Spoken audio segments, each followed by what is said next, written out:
In this video, the fifth in my series on how to write a 3D space shooter game in Unity, we're going to add an asteroid field spawner, and we're going to add a really cool shield effect that flashes when it gets hit by weapons.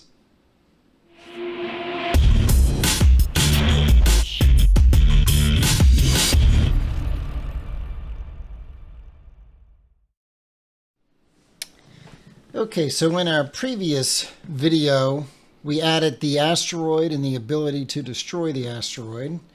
And we have this rock fracture prefab that corresponds to that rock prefab. And when we shoot it, it blows up and all the fractures get sent flying and even hit our ship. So wouldn't it be nice if we spawned an entire field of asteroids? So I'm going to create an asteroid spawner. I will start by creating an empty game object. I'm going to call it asteroid field. And go into our scripts folder. And under asteroids, I will create a C# script. And I will call that asteroid field. And I will select our asteroid field prefab. Wait for Unity to rebuild our scripts, and then I will drag that asteroid field script onto our asteroid field game object. And while I'm at it, I will drag that into our prefabs folder in case I ever want to just spawn an asteroid field. So let's look at that script. Let's start by getting rid of all this boilerplate code here. And we're going to want some serialized fields. We're going to want to know how many asteroids to create, and I will add a range. We'll say anywhere between 100 and 1,000 asteroids. This will be an integer, and we'll just call this asteroid count. And then we're going to want a radius for our field. So this will also be a range, and this will be a float. We'll say anywhere between, say, 100 and 500 units. Let's get these default values. We'll say we'll create 500 asteroids in a radius of 300. And let's see, we're going to want, is there any, oh, we need a prefab, a list of prefabs actually. So let's have a list of game object. And these will be asteroid prefabs. Okay. I think that may be all I need for now, but in the awake method, I want to cache my transform.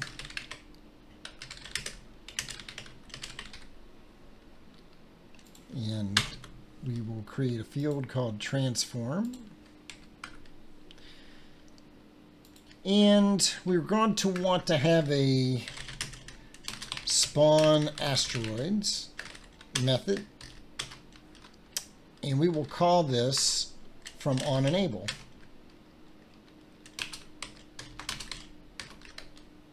Okay.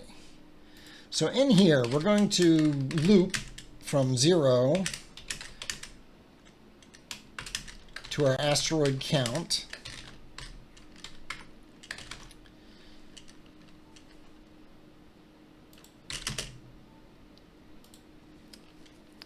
And we are going to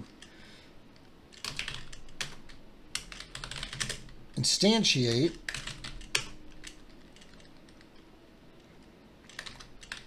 asteroid prefabs, and we'll do a random range from 0 to asteroid prefabs dot count. So we'll get a random prefab, and we're going to spawn it at our transforms position with quaternion identity for the rotation. But we're going to want to adjust that position to take into account our radius. So we're going to want to have a minimum rate. Well,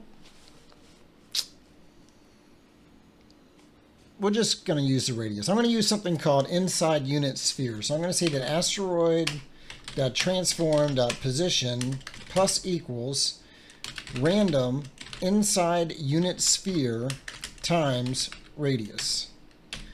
And that should position the asteroids randomly around the center point of this asteroid field within the radius. The other thing I want to do is I want to set their scale. That's what I want. I want to have a serialized field here so they're not all the same size. How about range from 1 to 5? We'll make that a float. Actually, you can make it like 0.55 float scale, and this will be the max scale.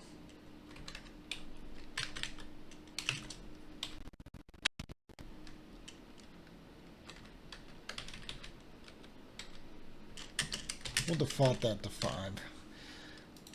So down here, we will say that asteroid.transform.scale, local scale, equals random range.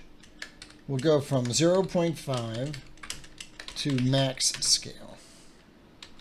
Oh, actually, what I need to do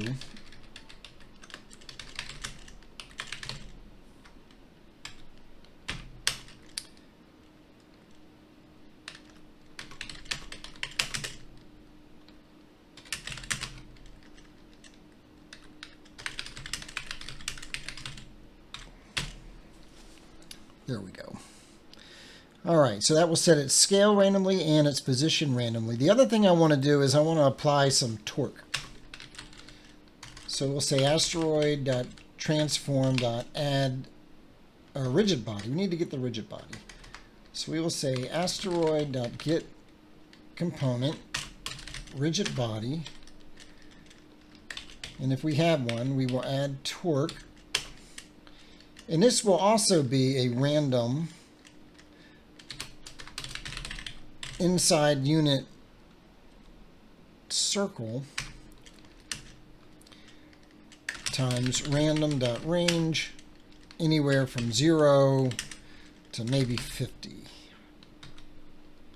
So that will add some random rotation in a random direction with a random amount of force. All right, let's see if that works. We have this guy already here. He's got the script attached, so we should see these parameters. We need to add our prefab, so let's go to asteroids. Right now we've only got one to choose from. And let's just hit play, see what happens. Boom.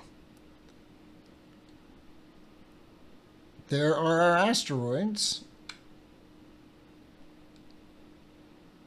It's not a very big asteroid field, but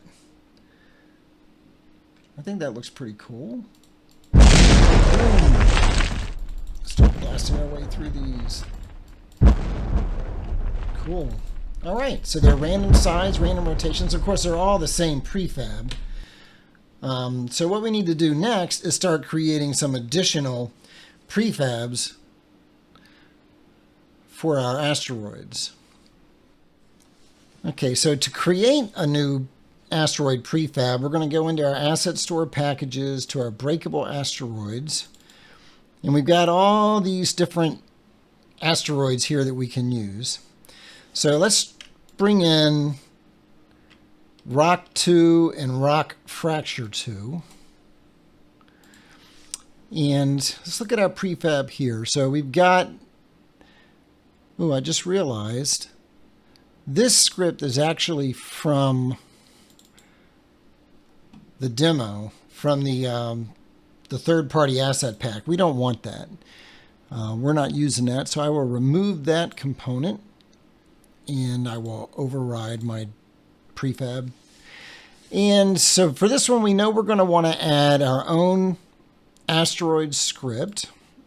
So let's come into our scripts, asteroids, asteroid. We need to add the prefab for the fracture. So let's go ahead and do that. I know we need this fractured asteroid script on there. And let me take a look at the other prefab here for rock fracture. Doesn't look like we added anything else. So this can just be dragged in as a prefab. And I will delete that from here. Go back up to rock 2 and we will drag that into our fractured asteroid prefab. And then for the effects, we're going to want detonator insanity. So that should all be good there. We need to add a rigid body. So let's go up to this guy and we will say copy component. And then we will add component rigid body. And then we will paste component values. So that should all be good. I think that may be all we need to do. So let's drag this into our prefabs. Go into our asteroid field. And here we got rock 1. Let's add rock 2. There we go. So now we have rock 1 and rock 2 as the two prefab types. If we hit play, we should see both types of asteroids being spawned. And we do. So you can see that jaggedy looking one there is rock 1, and this smoother one up here is rock 2. And it's working. Okay, so we've got two different types of asteroid prefabs, and we can just repeat that process for our other prefab types. I'm actually going to pull in the fractures first because we're going to have to drag them in as... let me go ahead and delete these from our scene. So let's see, rock fracture 3 to rock fracture 15. Let's drag them in. We're going to want to select all of those and drag that script onto there. And then we're going to go into our prefab folder. And we're going to drag all of them in there as prefabs. And then we can delete all those. All right, let's go back and drag in rock 3 to rock 15. Did I get all 15?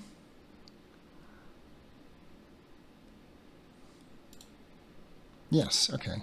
I don't know why in my mind I thought I only got 13. All right, so rock 3 to rock 15, drag them into our scene. All right, that looks good. Select all of them, go to our scripts and drag asteroid onto them.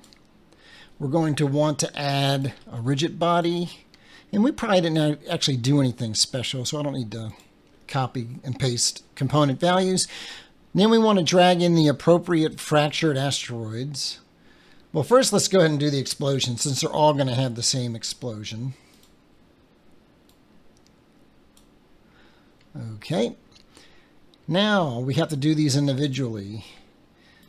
So we want rock fracture 3.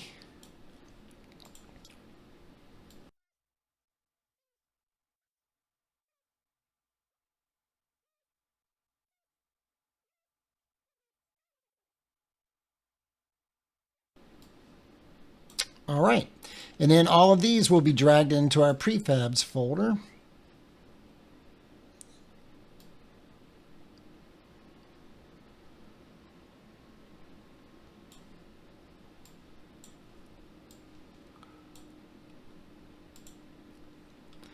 And let's go ahead and delete these from our scene. Go into our asteroid field. We will select rock 3 through rock 15, and we will drag them. Let me lock that. We will drag them into our prefabs. So now we've got 15 items. If we hit play, we should have 15 different types of asteroids.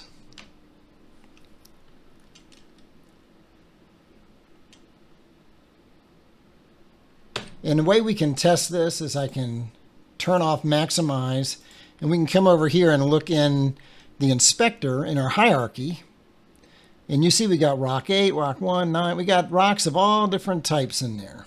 And there's our asteroid field. Okay, so we've got our asteroid field working.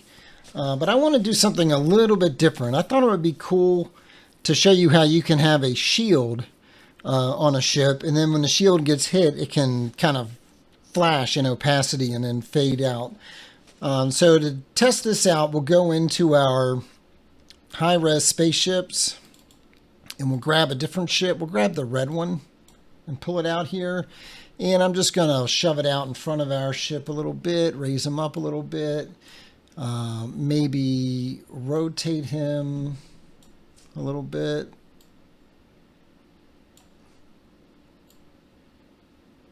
Something like that looks pretty cool. And we're going to want to create a shield. And I want to actually apply a material to the shield. And I found a material that I think would be pretty cool in this texture pack up on itch.io. If you go to itch.io and you just search, you can search for materials and you'll find a bunch of stuff up there, and there's some free stuff. And I found this pack, and there's this kind of, I don't know, almost like a hexagon type mesh that I think would look pretty good. And you can go to download now. And if you want to donate, you can select how much you want to donate, or you can just say, no thanks, take me to the downloads. And if you click download, it'll download this materials_tech.zip. I've already downloaded that. And if you look in there, there's several different types of meshes. And I think I want the tech grid mesh. In looking at these, I think it was this one. Yeah, I think I like the looks of this one. So it is a hex, and it's a repeating pattern, so it should wrap around our sphere nicely. And then we can just reduce the opacity on it to make it look kind of transparent. So I've extracted that into my downloads folder. If we go into our Unity editor, and we go into my materials folder, I'm going to drag that JPEG image right into there. And so there's our JPEG image. Now we want to create a material. So I will say create material. And I want it to be a transparent material using the standard shader. And I want to drag this image onto the albedo. And then I want to give it a little bit of a tint. And I want it to be mostly transparent. So I think that looks pretty good. The other thing I'm going to want to do is make it an emission and play around with the colors a little bit here.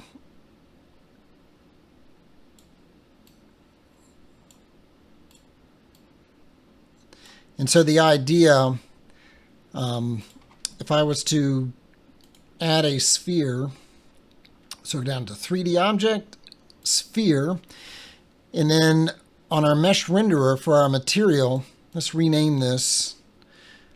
Oops, don't want to do that. Let's rename that to shield material. So we'll pick that, rename this to shield. And then in our mesh renderer on this default material, we're going to drag our shield material onto it. Now you don't really see anything, so we need to go into the transform for this guy and really bump it up in size. And I want to center that in our scene view here, so we can kind of move around and look at it from different angles. And if we look at this value here, the intensity, I was envisioning when it gets hit, we could kind of flash that intensity, maybe not that high, but up to something like that, and then have it fade down. So it would be kind of like a... and we could do the same thing with the regular opacity here, you know, to kind of get that hex pattern to kind of flash. And that would all be done via script. But before I do that, I really don't want this to be a perfect spherical shape. I want it to more or less match the shape of the ship. So if we come over here and we unlink these, we kind of squish it down on the y-axis a little bit, kind of move it backwards on the z-axis. Let's fly around this guy and look at him from different angles. Yeah, that kind of looks good. The collider did not adjust with it, though, it looks like. So let's take a look at our sphere collider. And we're going to want to, oops, that's the position. We want to shrink its radius down. And then I think, do I want to use a sphere collider? Maybe I want to use a capsule collider. Actually, you know what I think I want to use is a mesh collider. Let me remove this. Let me add component mesh collider.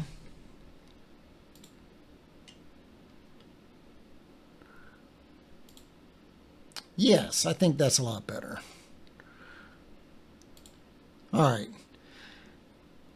So we have our shield with a collider and a transparent material. Now we just need to add the script so that we can have it flash when it gets hit. So let's go to our shield object here. And we're going, actually, let's go into our scripts folder. And maybe under ship controls, create a new C# script, call it shield, select our shield, drag that on to our shield component. And while I'm in here,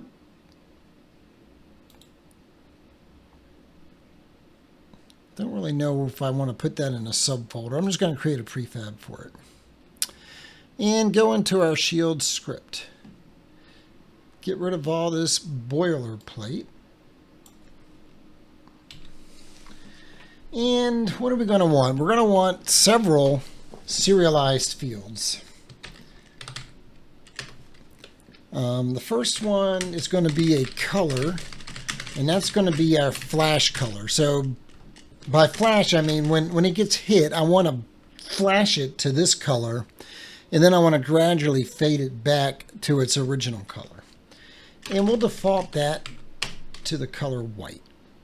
And we're going to want to have a floating point variable. I'm going to make this a range from, I don't know, 0.25 to 1.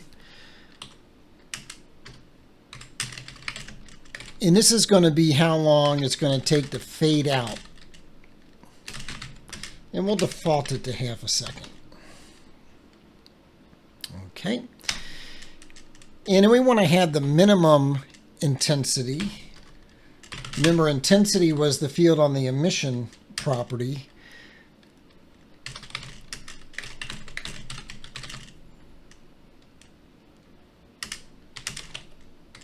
And a max intensity. And I think I wanted that to be 0, because when I was looking at it in the inspector, it looked like cranking it up to 0 really made that intensity pop. So I think that's all the serialized fields I need. I'm going to want some private variables. I want our renderer. I need the renderer in order to change these colors. I want to save off our base color, our initial color. And then it's a good idea when accessing these properties, the emission properties, on the renderer to cache these guys. So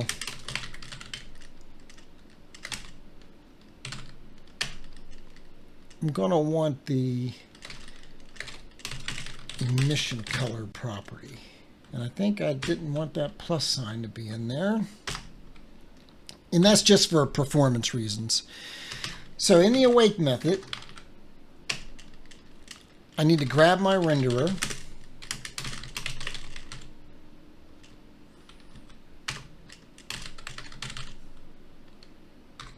And I need to make sure I spell it correctly. And I want to save off our base color.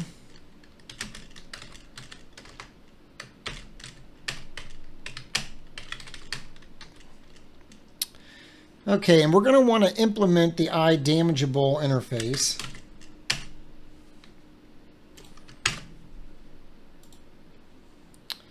So we're going to take damage.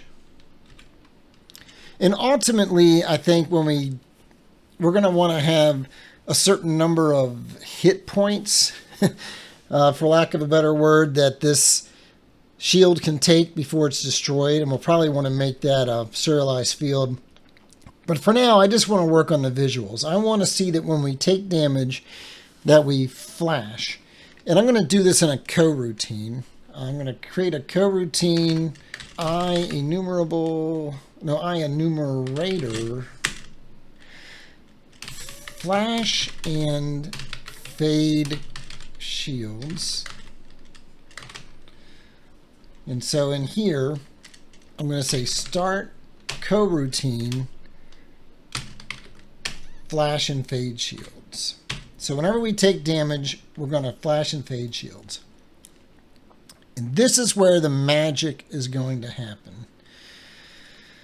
So we're going to want some variables here. We're going to want a shield color variable.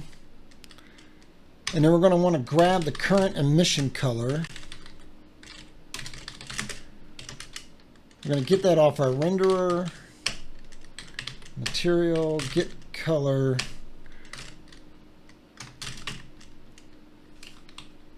And we'll use that cached property ID that we got here. All right. What else do we need? We're going to want to start our counter. So let's say current time. Current time.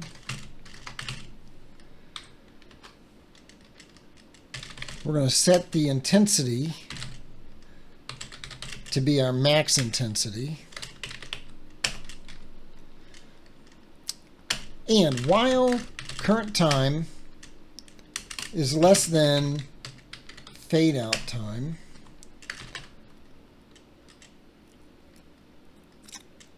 and then just to make sure that we actually will eventually break out of this loop, I'm going to say current time plus equals time.delta time. And then we're going to yield return null. And at the end of this function, we're going to yield break. Okay, so while we're fading out, let's see, what do we want to do here? We want to say the shield color is we're going to use the lerp function. We're going to lerp from our flash color, which is the brightest flash color that we want, down to our base color. And we're going to lerp over current time divided by our fade out time. So this should do it smoothly over that, whatever this fade out time is. And we want to also lerp the intensity. So we say intensity equals mathf.lerp. We want to go from our max intensity down to our min intensity. And we want to do the same, current time divided by fade out time. So now, we're going to want to create a new function, and we're going to call it change shield color. We're going to pass in our shield color.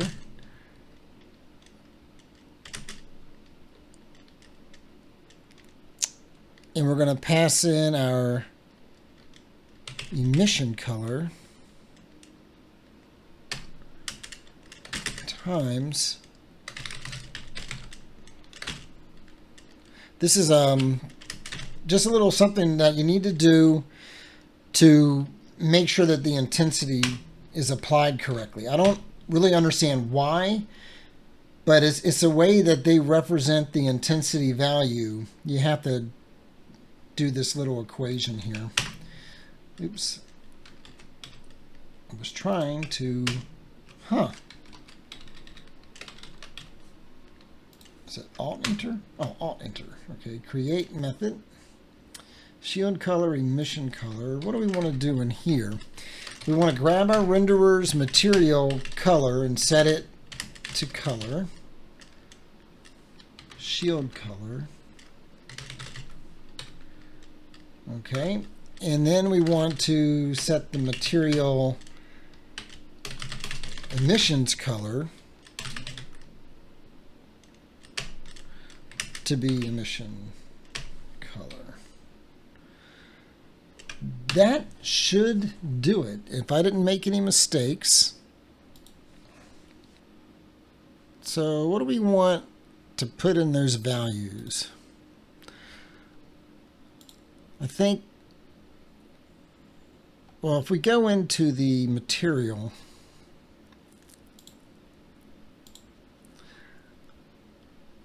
I think I want to copy that color.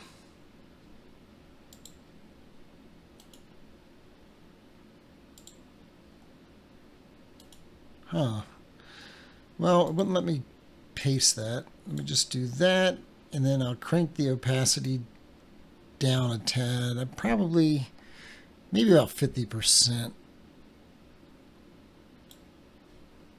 And maybe make this a little bit brighter. Okay, and then for fade out time, half a second should be fine. Let's see how those values look. I'm going to turn off our asteroid field. Hit play.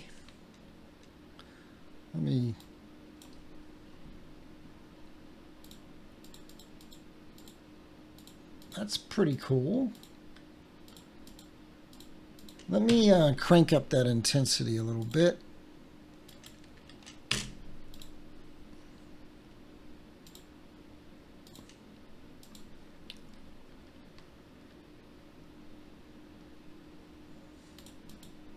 Oh yeah.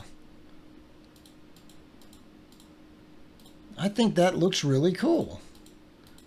I think I probably want to have our projectile spawn a little explosion where it hits, though.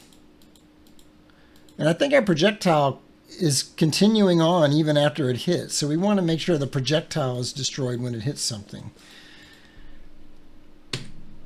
So let's go into our projectile. Weapons. Yeah, it does not have any kind of an explosion. So let's add a serialized field. And we'll say detonator, because we'll use a detonator. Hit effect. And so on collision enter, we can say if hit effect is not equal to null, instantiate hit effect transform.position quaternion identity. And we also want to make sure that we destroy game object. Okay, if we go back into the Unity editor, select our projectile prefab.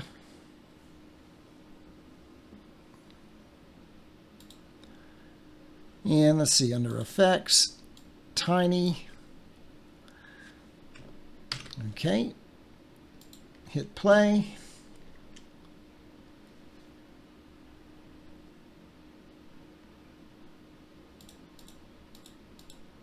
I'm not not seeing that. Oh, I am seeing it. It's just very, very hard to see up against the shield. Oh, that's nice. Okay, awesome.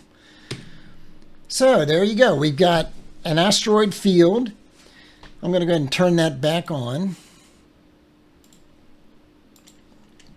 We can fly around our asteroid field. All right, so we've got asteroids. We've got an enemy ship with shields that flash when hit.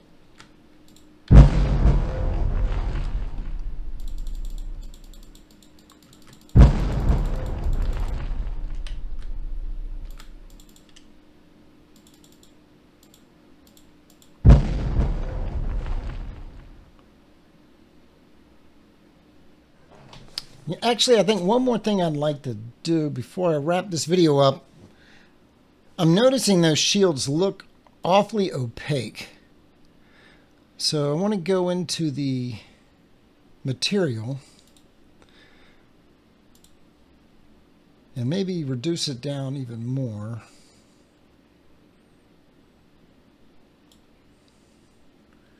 By default. So hit play. Yeah, that looks a little bit better.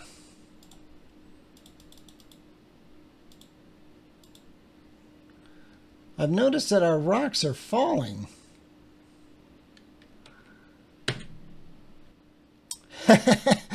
Yes, they are falling. So I wonder why we didn't see that before. The prefab for the asteroids, all the new asteroids that I created, their rigid body must have gravity enabled. Yes, use gravity is enabled. So let me hit play.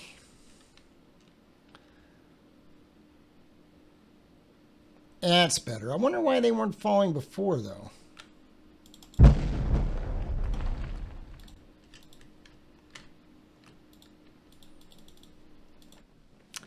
Well, that about wraps it up for this video. If you liked what you saw and found it useful, do me a favor, click that like and subscribe button.